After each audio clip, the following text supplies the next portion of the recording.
ഷൈനിയുടെയും രണ്ട് പെൺമക്കളുടെയും മൃതദേഹം തെള്ളകത്ത് 101 കവലയിൽ എത്തിയപ്പോൾ അരങ്ങേറിയത് യഥാർത്ഥത്തിൽ വികാരഭരിതമായ നിമിഷങ്ങളായിരുന്നു.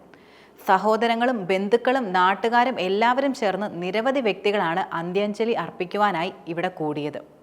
മൃതദേഹം വിട്ടുകൊടുക്കുന്നതിൽ പലർക്കും അതൃപ്തിയും ഉണ്ടായിരുന്നു. മൃതദേഹം ഇവിടെ തന്നെ സംസ്കരിക്കണമെന്ന ആവശ്യമായിരുന്നു തെള്ളകത്തുകാർക്ക് കൂടുതലും ഉണ്ടായിരുന്നത്. പക്ഷെ മൃതദേഹം ഇവിടെ തന്നെ സംസ്കരിക്കണമെങ്കിൽ ഷൈനിയുടെ ഭർത്തൃഇടവകയുടെ കുറി ആവശ്യമായിരുന്നു.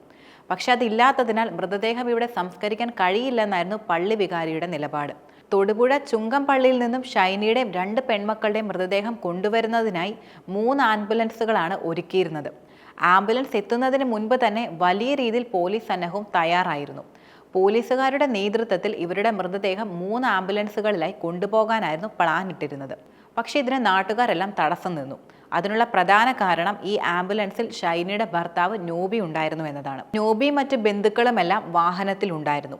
ഇറങ്ങി വന്ന് കൊണ്ടുപോകൂ, ഞങ്ങളൊന്നും ചെയ്യില്ല എന്ന് നാട്ടുകാർ തുടർന്ന് ഉറക്കെ പറയാൻ തുടങ്ങി.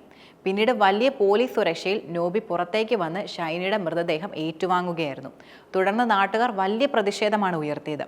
വളരെയധികം ബുദ്ധിമുട്ടുകൾ സഹിച്ചുകൊണ്ടാണ് നോബി മൃതദേഹം കൊണ്ടുപോയത്.